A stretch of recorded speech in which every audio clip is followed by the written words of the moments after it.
The Chronicle of Perception, a journey through the history of understanding the senses. In the autumn of 1826, a French physician named François Magendie stood before the Academy of Sciences in Paris holding a preserved human eye in a glass jar filled with spirits, and as the afternoon light filtered through the tall windows of the Institute building, he began to speak about something that would unravel centuries of certainty about how we perceive the world. Though none of the assembled gentlemen in their dark coats could have anticipated that this moment would eventually lead to our modern understanding of sensory processing, because at that time, the very concept of specialized neural pathways was considered heretical to the prevailing theories of vital forces and animal spirits that had governed medical thinking since Galen walked the marble halls of Roman therapeutic sanctuaries nearly 17 centuries earlier. The eye in Magendie's hand had belonged to a criminal executed 2 days prior at the Place de Grève, where crowds still gathered to witness public executions despite the revolution's promises of enlightenment,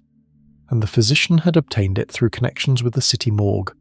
connections that required discreet payments and the deliberate ignorance of questions that might complicate the transfer of human remains from the domain of law to the domain of science. What Magendie proposed that day contradicted the beautiful symmetry that anatomists had long cherished. The idea that sensory and motor functions flowed through the same nerve fibers like water, through pipes that could carry fluid in either direction, and his experiments on living dogs, experiments that caused considerable distress to the animals, and no small amount of moral discomfort to observers, had demonstrated that the dorsal and ventral roots of spinal nerves had entirely different functions, with one dedicated to sensation and the other to movement, a discovery that would eventually illuminate how our 5 traditional senses operated through dedicated pathways rather than through some generalized vital force that pervaded the body like morning fog across the Seine. The concept of 5 senses had been inherited from Aristotle, who in his work De Anima, written around 350 BCE in Athens, when the city-states were already past their golden age and Philip of Macedon was consolidating power that would eventually pass to his son Alexander, had categorized the senses as sight, hearing, smell, taste, and touch, and had arranged them in a hierarchy with sight at the pinnacle, because it revealed form and distance, and allowed for contemplation of the eternal forms that his teacher Plato had insisted existed beyond the deceptive material world. Aristotle had written these treatises while walking through the Lyceum, the school he had established in a grove of trees sacred to Apollo Lycaeus, and his students followed him along the peripedos, the covered walkway, which gave them their name Peripatetics, and as they walked in the dappled shade discussing the nature of perception, neither Aristotle nor his followers could have known that the retina they assumed was a simple receiver of visual impressions actually contained approximately 120 million rod cells and 6 million cone cells, each a sophisticated biological machine capable of detecting single photons, and that the processing of visual information would prove so complex that nearly 30% of the human cerebral cortex would be dedicated to various aspects of vision, while areas devoted to touch occupied far less neural territory, despite touch being spread across the entire body's surface. The Aristotelian framework became so deeply embedded in Western thought that it survived the fall of Rome, the rise of Christianity, the Islamic Golden Age when scholars in Baghdad's House of Wisdom translated and expanded upon Greek texts while Europe languished in what later generations would call the Dark Ages, and the medieval synthesis of Thomas Aquinas, who in the 13th century wove Aristotelian philosophy into Christian theology so thoroughly that questioning the 5 senses seemed tantamount to questioning divine order itself. Yet there had always been observations that troubled this neat categorical system, observations that physicians and philosophers noted but struggled to explain within existing frameworks, such as the phenomenon that Galen himself had documented in the 2nd century when he served as physician to the gladiators in Pergamon, before his talents brought him to Rome, where he would treat emperors and write voluminous works that became medical gospel for over 1,000 years. Galen had noticed that gladiators with certain types of head wounds lost their ability to recognize faces even when their vision appeared otherwise intact, and he had documented cases where injuries to specific parts of the brain resulted in the loss of particular sensory capabilities while leaving others untouched, observations that suggested a more complex organization than the simple reception of 5 distinct sense categories. But without the conceptual tools to understand neural specialization or the technology to investigate living brain tissue, Galen could only speculate about ventricles and animal spirits,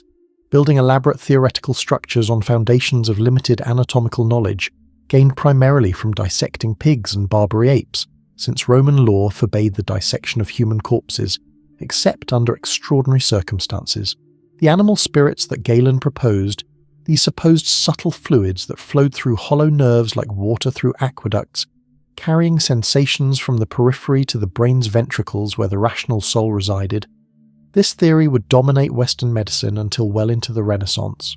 and even when Andreas Vesalius published his revolutionary De Humani Corporis Fabrica in 1543. The same year that Copernicus published his heliocentric theory, and the world's intellectual foundations began their slow earthquake of transformation. Vesalius's magnificent anatomical illustrations based on actual human dissections still could not fully dislodge the Galenic theory of animal spirits because the actual mechanism of nerve function remained invisible to the techniques available to 16th century investigators. The sense of touch presented particularly vexing problems for those who tried to maintain the five-sense framework, because even casual observation revealed that touch was not a single sense, but rather a constellation of different sensory experiences, a fact that had been noted by Avicenna, the Persian polymath who in the early 11th century had written the canon of medicine in the city of Isfahan,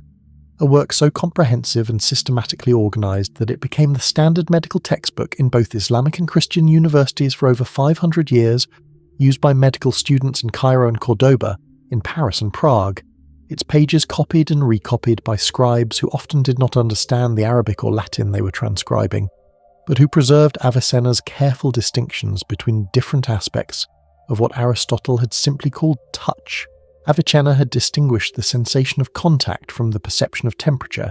had noted that pain seemed to operate through different mechanisms than simple pressure,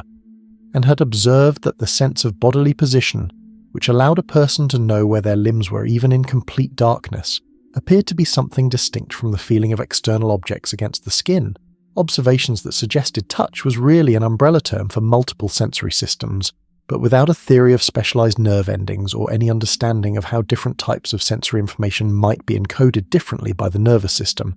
These observations remained curiosities rather than foundations for a new understanding of sensory perception. The medieval Islamic world had preserved and expanded upon Greek medical knowledge, while Europe struggled through centuries of political fragmentation and economic decline. And cities like Baghdad, Cairo, and Cordoba had possessed hospitals and medical schools that dwarfed anything existing in Christian Europe until the late medieval period, and the instruments used by Islamic physicians, their careful surgical techniques, and their systematic observation of patients had represented a level of medical sophistication that would not be matched in Europe until the Renaissance urban centres grew wealthy enough on trade to support similar institutions. The reawakening of anatomical investigation in Renaissance Italy occurred not primarily in medical schools but in the studios of artists, where men like Leonardo da Vinci pursued dissection with an intensity that had little to do with healing the sick and everything to do with understanding the mechanical principles underlying human form and function. And Leonardo's notebooks, written in his characteristic mirror script to protect his observations from casual readers, or perhaps simply because left-handed writing flowed more naturally for him in reverse,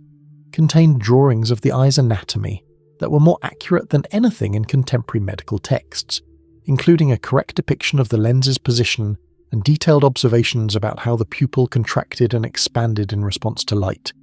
Observations he had made by examining the eyes of executed criminals whose bodies he obtained through connections in Florence and Milan, working by candlelight in cold monastery cells and private chambers, racing against decomposition in the days before refrigeration, his artistic eye seeing structures that medically trained observers had missed because they were looking for what Galen had told them should be there, rather than what actually existed in the tissue before them. Leonardo had theorized about the camera obscura principle, and how the eye might function like this device, projecting an inverted image of the world onto the back of the eyeball. But he had rejected this idea because it seemed implausible that we should see the world upside down, and so he had proposed instead a complex theory involving the lens itself as the seat of sensation, a theory that was wrong but that demonstrated his willingness to trust direct observation over inherited authority, a willingness that characterized the most innovative thinkers of his age, even as the vast majority of educated people continued to rely on ancient texts as unquestionable sources of truth. the question of how we actually see, of what happened between the moment light entered the eye and the moment we became conscious of a visual image, would perplex investigators for centuries after Leonardo, and the solutions proposed often revealed as much about the philosophical assumptions of their time as they did about the anatomy of vision. As when René Descartes, in his 1637 La Dioptrique, proposed his theory of vision while living in the relative intellectual freedom of the Dutch Republic, having left France to escape the stifling atmosphere of religious orthodoxy and the very real danger that his mechanistic philosophy might attract the attention of authorities who had only recently burned Giordano Bruno at the stake for proposing, among other heresies, that the universe was infinite and contained multiple worlds. Descartes had obtained ox eyes from butchers in Amsterdam, those same butchers who supplied the prosperous Dutch households with meat for the elaborate meals that painters like Rembrandt would depict in their still-life works, and he had carefully dissected these eyes, removing the rear portion and observing how an image formed on the retina when he pointed the eye at a window, seeing there a tiny inverted picture of the world outside, a demonstration that could be replicated by anyone with access to a fresh eye and a sharp knife. And this observation convinced him that the eye did indeed function like a camera obscura, that light rays from external objects formed an image on the retina, and that this image was then somehow transmitted to the pineal gland, which Descartes believed was the seat of the soul, the point where the immaterial mind interacted with the material body. A dualistic theory that would profoundly influence Western philosophy, even as it created seemingly intractable problems about how an immaterial substance could possibly interact with matter, problems that philosophers would still be grappling with 4 centuries later. But knowing that an image formed on the retina did not explain how this pattern of light became a conscious visual experience, and this gap between the physical stimulus and the subjective sensation would come to be known as the hard problem of consciousness, though that term would not be coined until the late 20th century, and in Descartes' time the explanations proposed still involved mechanical analogies and hydraulic systems, with nerves conceived as hollow tubes through which animal spirits flowed like water through the pipes of the elaborate fountain systems that adorned the gardens of Versailles and other royal estates.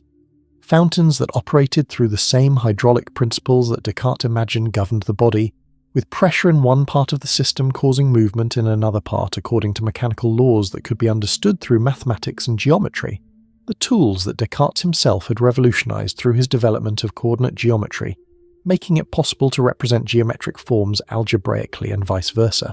creating a bridge between the continuous and the discrete that would prove essential for the later development of calculus and all the mathematical physics that followed. The mechanical philosophy that Descartes championed represented a radical break from the Aristotelian framework that had dominated European thought for centuries, a framework in which the world was understood in terms of purposes and final causes, where things acted according to their inherent natures and strove toward their proper ends. An oak tree actualizing the potential contained in an acorn, heavy objects falling because they sought their natural place at the center of the cosmos, and sensory perception occurring because the sense organs were designed to receive the forms of external objects, forms that somehow impressed themselves on the soul without transferring any matter, like a signet ring pressing its shape into wax. The shift from this Aristotelian framework to a mechanical philosophy, where everything operated according to mathematical laws and physical contact between particles, occurred gradually over the 17th century, driven by developments in physics and astronomy that made the old cosmology increasingly untenable. And by 1687, when Isaac Newton published his Philosophiae Naturalis Principia Mathematica, laying out the mathematical laws governing motion and gravitation, demonstrating that the same principles that explained falling apples also explained the orbit of the moon, the intellectual landscape had shifted sufficiently that educated people could accept a universe operating like a vast machine without constant divine intervention, though Newton himself remained deeply religious and devoted considerable energy to theological studies and alchemical investigations that he kept largely private, aware that these pursuits might damage his reputation among the natural philosophers who were beginning to form something like a scientific community through institutions like the Royal Society in London, which had received its charter from King Charles the Aurnal in 1660, and the Académie des Sciences in Paris, founded by Louis XIV in 1666, both institutions dedicated to the systematic investigation of nature through experiment and observation, rather than through the interpretation of ancient texts, though the transition from old methods to new was neither clean nor complete, and many fellows of these societies continued to believe in astrology, alchemy, and spontaneous generation long after these ideas had been challenged by experimental evidence. Newton's work on optics proved as revolutionary as his work on mechanics, though it aroused more immediate controversy, and his experiments with prisms, conducted in his rooms at Cambridge, where he had retreated during the plague years of 665–66, when the university closed and sent its students and fellows away from the crowded conditions that facilitated disease transmission. These experiments demonstrated that white light was not pure and homogeneous as Aristotelian physics had claimed, but rather a mixture of rays of different colours that could be separated by passing through a prism and then recombined to produce white light again, a discovery that fundamentally changed how natural philosophers understood both light and colour, shifting the question from what colour was in itself to how different types of light rays interacted with the eye to produce the sensation of colour. This shift from asking what properties existed in external objects to asking how sensations were produced by the interaction between external stimuli and sensory organs marked a crucial transition in thinking about perception, and it opened space for investigating the physiology of sensation in ways that Aristotle's framework had not permitted, because if colour was not simply a property of objects, but rather a sensation produced by particular types of light rays stimulating the eye in particular ways, then understanding colour perception required understanding the anatomy and physiology of the eye itself, and this insight would eventually lead to the trichromatic theory of colour vision, proposed independently by Thomas Young in 1802 and Hermann von Helmholtz in the 1850s, the theory that the retina contained three types of colour receptors, each sensitive to different ranges of light wavelengths, roughly corresponding to what we experience as red, green, and blue, and that all our colour experiences resulted from the different patterns of activation across these three receptor types, a theory that was finally confirmed in the 1960s when techniques became available to measure the light absorption spectra of individual cone cells, revealing that there were indeed three types with peak sensitivities at different wavelengths, though the actual situation proved more complex than the simple red-green-blue scheme suggested, with significant overlap in the sensitivity ranges and considerable neural processing required to extract colour information from the patterns of cone activation. But this understanding lay far in the future from Newton's time, and the 18th century would see intense debate about the nature of light itself, with Newton championing a corpuscular theory in which light consisted of tiny particles emitted by luminous objects, while others like Christian Huygens proposed wave theories in which light was a disturbance propagating through a subtle medium called the ether, debates that could not be definitively resolved with the experimental techniques available at the time, though both theories made successful predictions about various optical phenomena, and the question would not be settled until the 19th century, when experiments on interference and diffraction seemed to decisively favour the wave theory, only for the 20th century to reveal that light exhibited both wave and particle properties, depending on how it was observed, a duality that would prove characteristic of quantum mechanics, and that would have seemed like mystical nonsense to the mechanical philosophers of the 17th century, who were trying to purge natural philosophy of precisely such paradoxes and ambiguities. The 18th century saw the beginning of systematic investigations into sensory physiology, driven partly by medical concerns but also by philosophical questions about the relationship between mind and body, questions that had become more pressing in the wake of Descartes' sharp distinction between mental and physical substance, and physicians began conducting experiments that would seem crude or even cruel by later standards, but that provided the first real insights into how sensory organs actually functioned, such as the experiments of Albrecht von Haller, who in the 1750s, while serving as professor of anatomy at the University of Göttingen, systematically investigated the properties of different types of tissue, applying various stimuli to muscles, nerves, and other tissues in living animals and observing their responses, experiments that led him to distinguish between irritability, the property of muscle tissue to contract when stimulated, and sensibility, the property of nervous tissue to transmit sensations, a distinction that helped clarify the different roles played by different types of tissue in sensory and motor function. Haller's experiments required vivisection, the dissection of living animals, a practice that generated some ethical discomfort even in an age before organised animal welfare movements, but which Haller and his contemporaries justified by the knowledge gained and by the widespread assumption that animals were mere machines without genuine consciousness or the capacity for real suffering, an assumption that Descartes had promoted, though it had always faced opposition from those who observed animal behaviour and found it difficult to believe that the apparent expressions of pain and fear were merely mechanical responses devoid of subjective experience. And this debate about animal consciousness and animal suffering would intensify over the following centuries as vivisection became more common in medical schools and research institutions, eventually leading to regulations and ethical oversight that barely existed in Haller's time, when a professor's discretion and personal conscience were the only limits on what could be done to animals in the pursuit of knowledge. The question of how we hear, of how the ear transformed vibrations in the air into the rich auditory experiences of music and speech, proved as complex as the question of how we see, and early theories often drew analogies to musical instruments,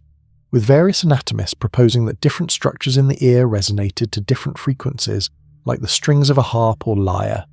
Instruments that had been understood since Pythagoras in the 6th century BCE had investigated the mathematical relationships between string lengths and musical intervals, discovering that simple numerical ratios produced consonant intervals, while more complex ratios produced dissonance, a discovery that convinced him and his followers that number was the fundamental principle underlying all reality, that the cosmos itself was ordered according to mathematical harmonies,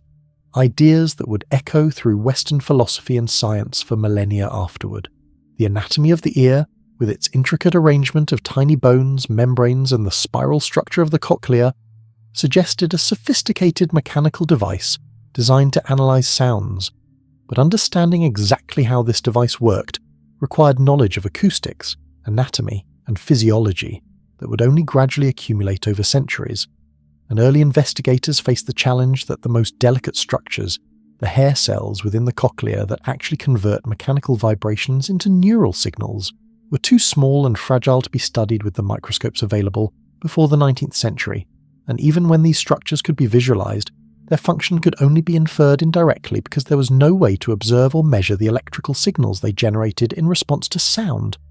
Techniques for measuring neural electrical activity not being developed until the 20th century, when vacuum tube amplifiers and later solid-state electronics made it possible to detect and record the tiny voltages involved. The middle ear's 3 tiny bones, the malleus, incus, and stapes, collectively called the ossicles, formed the smallest bones in the human body, and their discovery and accurate description had required the careful dissection work of anatomists like Alessandro Aquilini in early 16th century Bologna, one of the Italian university towns where the study of anatomy had been pursued with particular intensity since the medieval period, when the University of Bologna had become one of Europe's first and most prestigious centres of learning, and where the bodies of executed criminals were made available for anatomical demonstration, public dissections that served educational purposes but that also functioned as spectacles that drew crowds of students and curious townspeople, events that were governed by elaborate rituals and hierarchies, with the professor reading from classical texts while a demonstrator actually performed the dissection and a pointer indicated the structures being discussed, a division of labour that reflected medieval assumptions about the relative dignity of intellectual versus manual work, but that also often resulted in the professor describing Galenic anatomy that did not correspond to what was actually visible in the body before them, a contradiction that the more observant students would notice,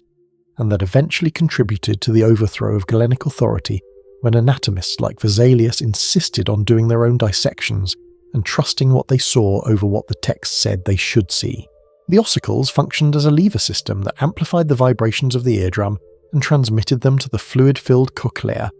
a function that was not clearly understood until the 19th century when Hermann von Helmholtz,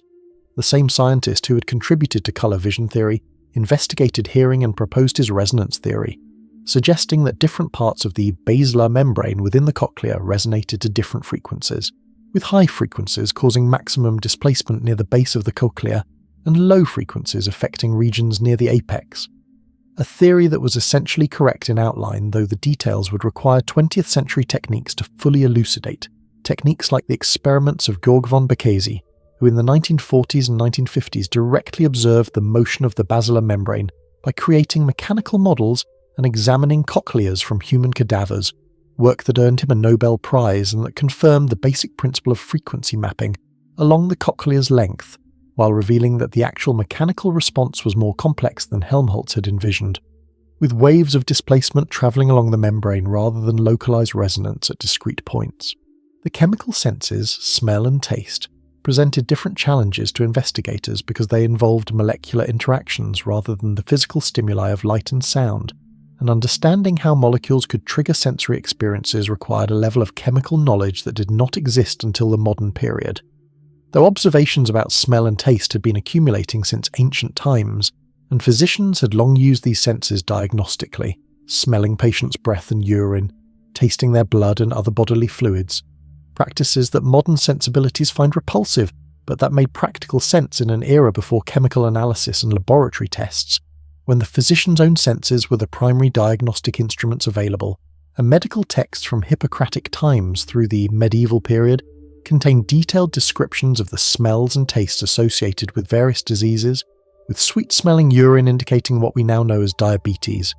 foul breath suggesting putrefaction in the lungs or stomach, bitter fluids pointing to excess of yellow bile in the humoral framework that organised pathology for centuries, and these observations, though embedded in theoretical frameworks we now recognise as incorrect, represented genuine empirical knowledge transmitted across generations of practitioners who learned through apprenticeship and experience, reading symptoms in sensory signs that their training had taught them to recognise and interpret. The anatomy of smell involves the olfactory epithelium high in the nasal cavity,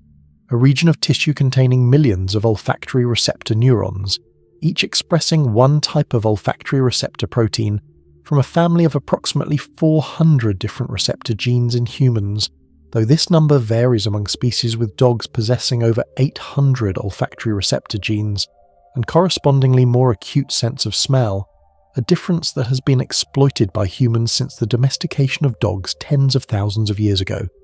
using canine olfactory capabilities to hunt game, detect predators, and in modern times to identify explosives, drugs, diseases, and various other substances that dogs can detect at concentrations far below human detection thresholds. The molecular basis of olfaction, the understanding that odour molecules bind to specific receptor proteins on olfactory neurons, and that the pattern of activation across different receptor types encodes the identity of smells.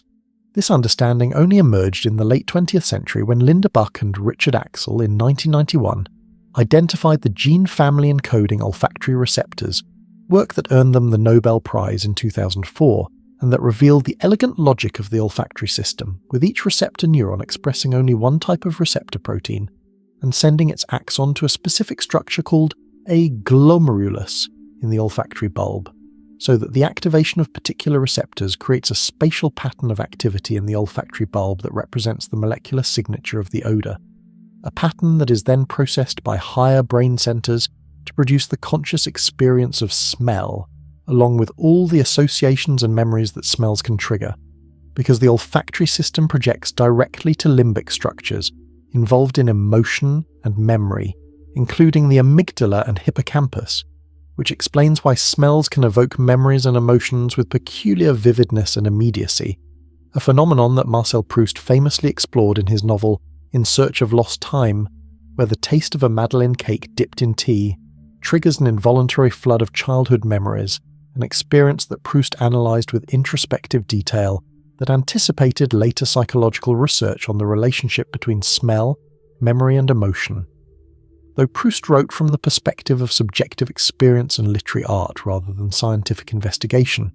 and his insights belong to a different tradition of exploring human consciousness,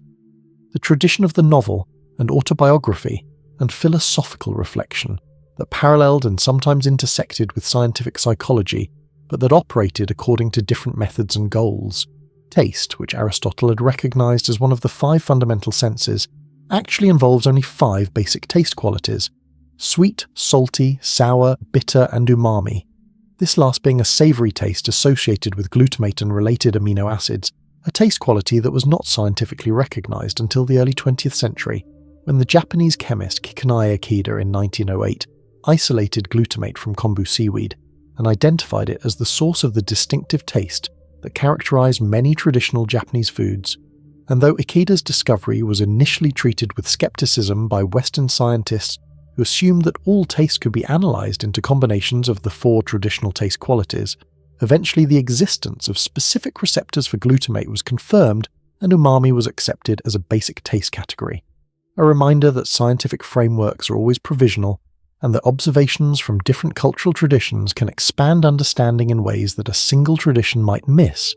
as Western science had missed umami despite the fact that glutamate is present in many Western foods, including tomatoes, aged cheeses, and meat broths. Its taste recognized and valued by cooks, even if not categorized as a distinct taste quality by scientists. The taste receptors themselves are located in taste buds, structures containing 50 to 100 taste receptor cells, along with supporting cells and basal cells that can differentiate into new taste receptor cells,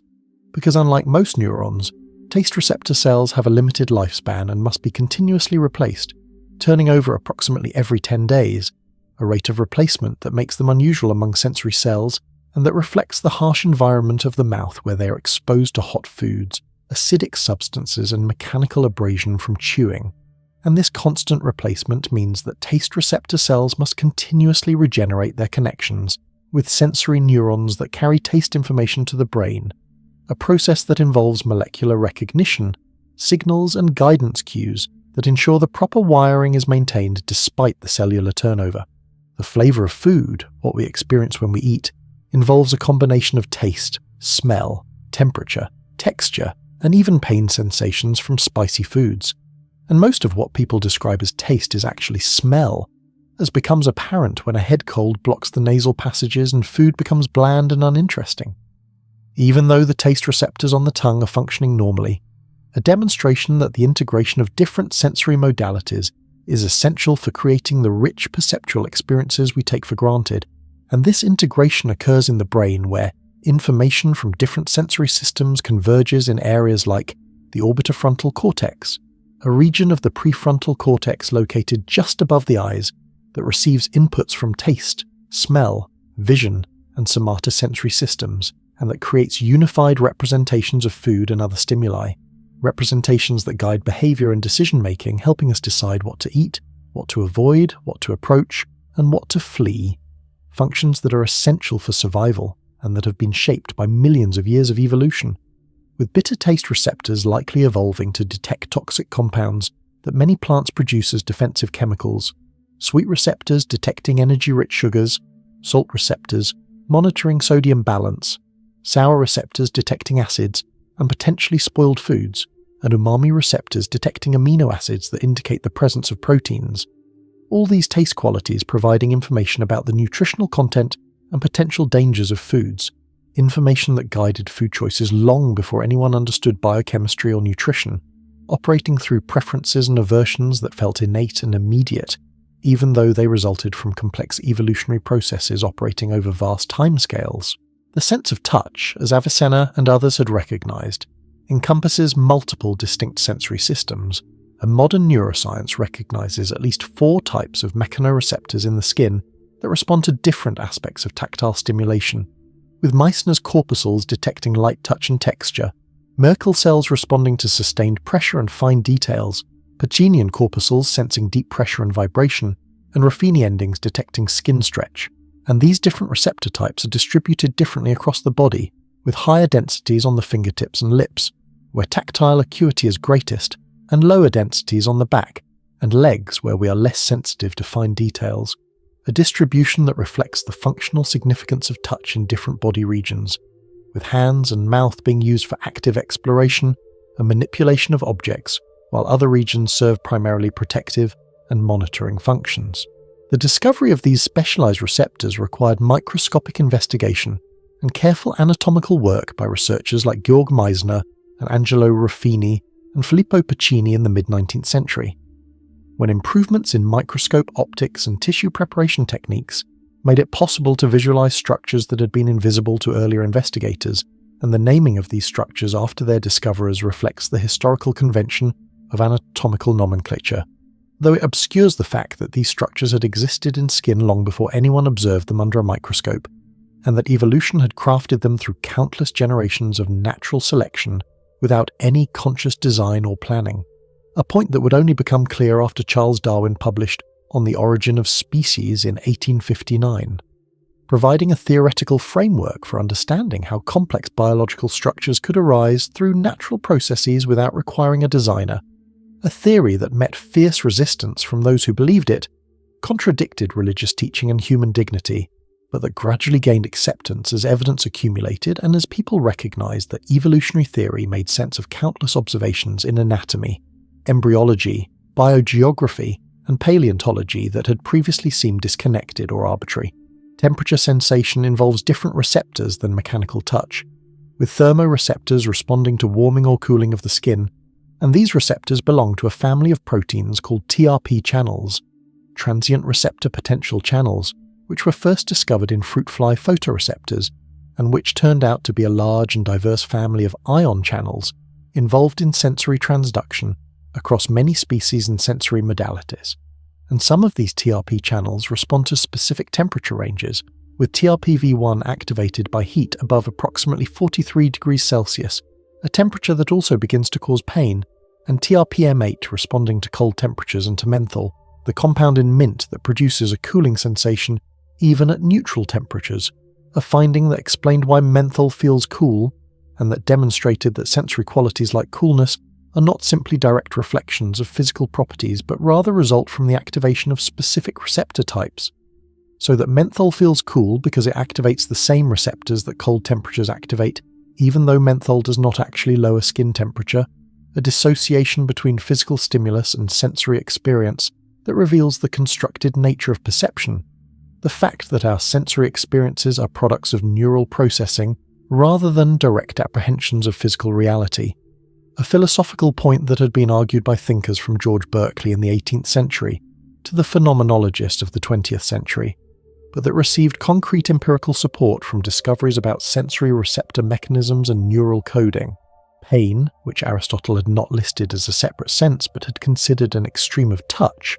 is now understood to involve specialized nociceptors that respond to potentially damaging stimuli, with different types responding to mechanical damage, extreme temperatures, or chemical irritants, and the signals from these receptors are processed through pathways that are partially distinct from those carrying other tactile information, and chronic pain can result from changes in these pathways, a condition where pain persists long after any tissue damage has healed, becoming a disease process in itself rather than merely a symptom of injury. And this recognition has transformed pain treatment from attempts to simply suppress pain signals to approaches that target the neural plasticity underlying chronic pain states. Though effective treatments remain elusive for many patients, and chronic pain represents one of the major challenges in contemporary medicine, affecting hundreds of millions of people worldwide and generating enormous suffering and economic costs. The vestibular system, which detects head position and movement and provides our sense of balance, was not included in Aristotle's 5 senses, though it produces conscious sensations and is essential for normal function. And this omission illustrates the limitations of categorizing senses based on casual introspection, rather than systematic investigation, because while we are certainly aware of dizziness and of the sensation of being off balance, we do not normally attend to the continuous stream of vestibular information that allows us to maintain upright posture and coordinate our movements. And only when this system malfunctions do we become acutely aware of its importance, as in conditions like benign paroxysmal positional vertigo where calcium carbonate crystals called otoliths become dislodged in the semicircular canals and cause episodes of severe vertigo triggered by head movements, or Meniere's disease where fluid pressure in the inner ear causes episodes of vertigo, hearing loss, and tinnitus, conditions that can be debilitating and that illustrate how sensory systems we typically ignore become salient when they fail. The vestibular organs are located in the inner ear, adjacent to the cochlea, consisting of 3 semicircular canals oriented at roughly right angles to each other so they can detect rotation in any direction, and 2 otolith organs, the utricle and saccule, that detect linear acceleration and head tilt, and these structures contain hair cells similar to those in the cochlea, with stereocilia that bend in response to movement of fluid or otolith membranes. And this bending opens ion channels that change the electrical potential of the hair cell, which modulates neurotransmitter release, and thus signals the sensory neurons that carry vestibular information to the brainstem, where it is processed and integrated with visual and proprioceptive information to maintain balance and coordinate eye movements, because one of the vestibular system's crucial functions is stabilizing gaze during head movements through the vestibular ocular reflex, a mechanism that rotates the eyes in the direction opposite to head movement, so that we can maintain visual fixation on objects even while our head is moving, a function so fundamental that it operates with minimal delay and without conscious control, engaging brainstem circuits that can generate appropriate eye movements within milliseconds of detecting head rotation. Proprioception, the sense of body position and movement, represents another sensory system not included in Aristotle's classic five, and the term itself was only coined in 1906 by the English neurophysiologist Charles Sherrington, who made fundamental contributions to understanding how the nervous system coordinates movement, and who received the Nobel Prize in 1932 for this work, though proprioception itself had been recognized earlier through clinical observations of patients who had lost this sense due to neurological damage and who found themselves unable to coordinate their movements or even to know where their limbs were without looking at them, a condition that made even simple actions like walking or grasping objects enormously difficult, and that demonstrated how much we normally depend on sensory information we are barely conscious of receiving, because proprioceptive signals flow continuously from receptors in muscles, tendons, and joints, providing information about muscle length, tension, and joint angles, information that is processed largely unconsciously to coordinate movement and maintain posture, and only under special circumstances do we become explicitly aware of proprioceptive sensations, as when adopting an unusual posture, or when proprioceptive and visual information conflict, creating the kind of disorienting experience that occurs in certain optical illusions or in virtual reality systems that present visual information inconsistent with actual body position. The receptors that provide proprioceptive information include muscle spindles, specialized structures embedded within skeletal muscles that detect muscle length and rate of change of length, and Golgi tendon organs located at the junction between muscle and tendon that sense muscle tension, and joint receptors that respond to joint angle, and these different receptor types provide complementary information that the nervous system integrates to create a unified sense of body position and movement. And this integration occurs at multiple levels of the nervous system, from spinal circuits that mediate reflexes to cortical areas that contribute to conscious body awareness, and damage to proprioceptive pathways can occur in various conditions, including certain vitamin deficiencies, autoimmune diseases, and peripheral neuropathies, and rehabilitation. After such damage is challenging because patients must learn to rely on vision and conscious attention to accomplish movements that healthy individuals perform automatically and unconsciously, and even with extensive training. Many patients never fully recover the fluid, effortless movement quality that intact proprioception provides. The discovery that there were more than 5 senses, that the traditional Aristotelian framework was inadequate for categorizing the full range of human sensory capabilities,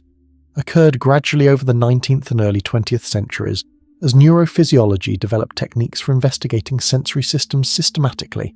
and this expansion of the sense category raised philosophical questions about what exactly constituted a sense.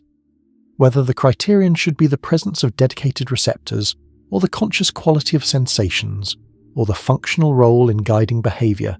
questions that seemed academic but that had practical implications for understanding sensory disorders and developing treatments, and that connected to deeper questions about the relationship between objective physical processes and subjective experience.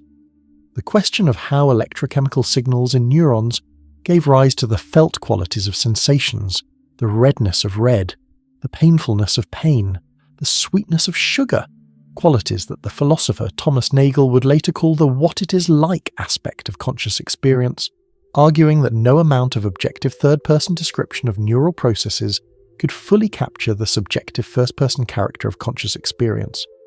Though whether this represented a permanent limitation on scientific explanation, or merely a reflection of current ignorance, remained contested among philosophers and scientists. The investigation of sensory systems accelerated in the 20th century with the development of new technologies, electrophysiological recording techniques that allowed scientists to measure the activity of individual neurons in response to sensory stimuli, techniques pioneered by researchers like Edgar Adrian, who in the 1920s recorded action potentials from sensory nerves and demonstrated that stimulus intensity was encoded by the frequency of neural firing rather than by the amplitude of individual action potentials. A finding that helped crack the neural code and that earned Adrian a share of the 1932 Nobel Prize, and later techniques like microelectrode recording from neurons in the brain allowed researchers to map sensory representations in cortex, discovering that sensory areas contained systematic maps of sensory surfaces, with adjacent regions of the retina represented in adjacent regions of visual cortex, adjacent regions of skin represented in adjacent regions of somatosensory cortex, and adjacent sound frequencies represented in adjacent regions of auditory cortex. These topographic maps providing an organizational principle for sensory processing and raising questions about how the nervous system constructed and maintained such precise spatial organization during development. The work of David Hubel and Torsten Wiesel in the 1960s and 1970s revolutionized understanding of visual processing by using microelectrode recordings to study neurons in cat and monkey visual cortex, discovering that individual neurons responded selectively to specific features of visual stimuli such as edges at particular orientations, and that neurons with similar preferences were organized into columns running perpendicular to the cortical surface, and that visual cortex contained multiple distinct areas, each processing different aspects of visual information, with some areas specialized for form perception, others for motion detection, others for color processing. A division of labor that suggested vision was not a single unified process, but rather the product of multiple parallel processing streams that extracted different types of information from the visual input, and that only later were integrated to produce unified visual perception. And this work earned Hubel and Wiesel the Nobel Prize in 1981 and established a framework for understanding sensory cortex that would be extended to other sensory systems and that would guide research for decades afterward. And their discovery that visual system development was shaped by early experience, that depriving animals of normal visual input during critical periods of development resulted in permanent changes to cortical organization and visual capabilities, demonstrated the importance of sensory experience for normal brain development, and had implications for treating conditions like amblyopia, lazy eye, where early problems with vision in one eye can lead to permanent visual deficits if not corrected during childhood, but where treatment during the critical period can restore normal function, findings that bridged basic neuroscience and clinical medicine, and that illustrated how understanding sensory system development could inform medical practice. The phenomenon of synesthesia, where stimulation of one sensory modality produces experiences in another modality, had been described in medical literature since the 19th century, with cases reported of individuals who experienced colours when hearing sounds, or who associated specific tastes with particular words, or who saw numbers as having intrinsic colours, experiences that seemed bizarre to those who did not share them, but that were consistent and automatic for synesthetes, and early attempts to explain synesthesia invoked psychological associations or metaphorical thinking.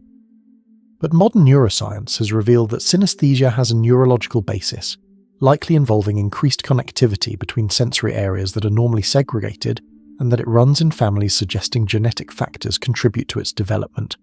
And far from being a disorder, synesthesia in most cases causes no impairment and may even confer advantages,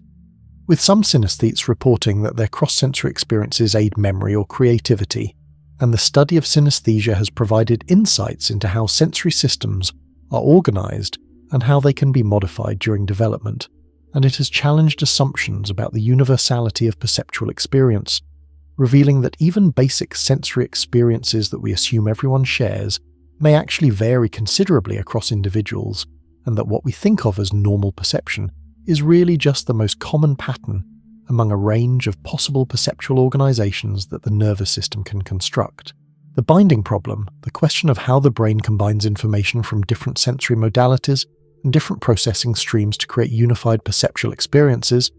remained one of the central unsolved problems in neuroscience as the 20th century progressed and various solutions were proposed, including the idea that synchronized neural firing across different brain regions might serve to bind together information about different aspects of a stimulus, with neurons representing different features of the same object, firing in synchrony while neurons representing different objects fired at different times, creating temporal patterns that could, in principle, solve the binding problem, though experimental tests of this hypothesis produced mixed results, and the mechanism remained controversial.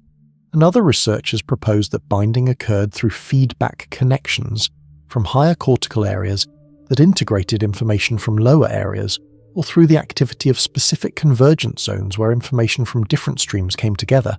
and likely the actual solution involved multiple mechanisms operating at different levels and timescales, because the binding problem itself was not a single problem, but a family of related problems about how local neural activity gave rise to global perceptual unity. The investigation of sensory systems in non-human animals revealed remarkable diversity in sensory capabilities, expanding the known range of possible sensory experiences far beyond those available to humans, and demonstrating that our own sensory systems, rather than representing some universal standard,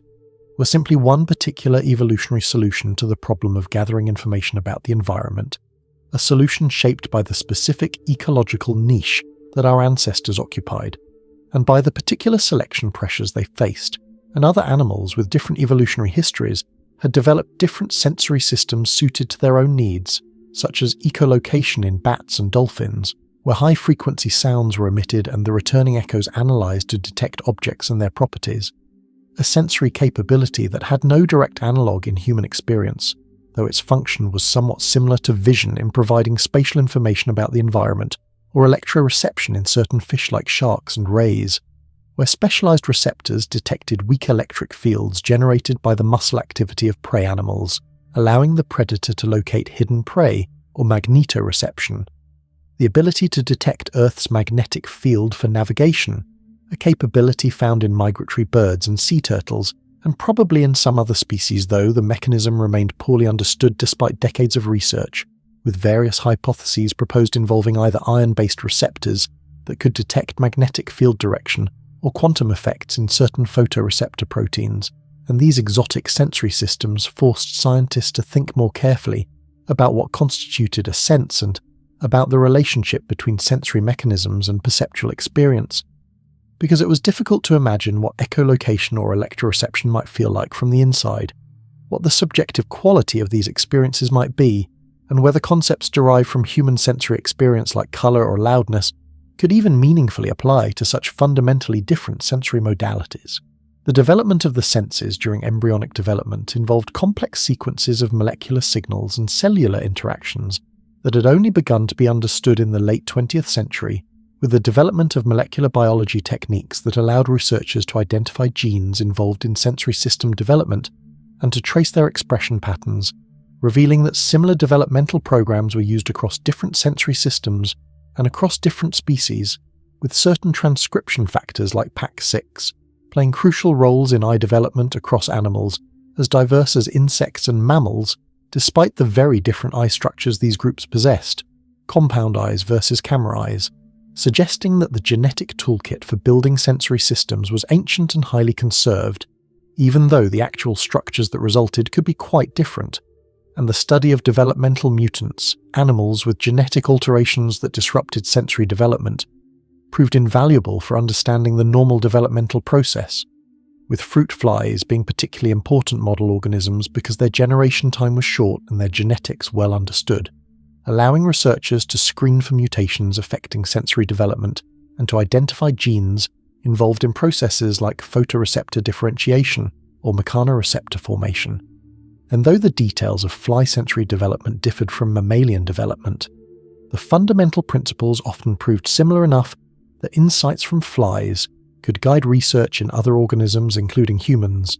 and this comparative approach, studying sensory development across multiple species, revealed both the unity and diversity of life, the common ancestry that meant similar solutions were often used for similar problems across different lineages,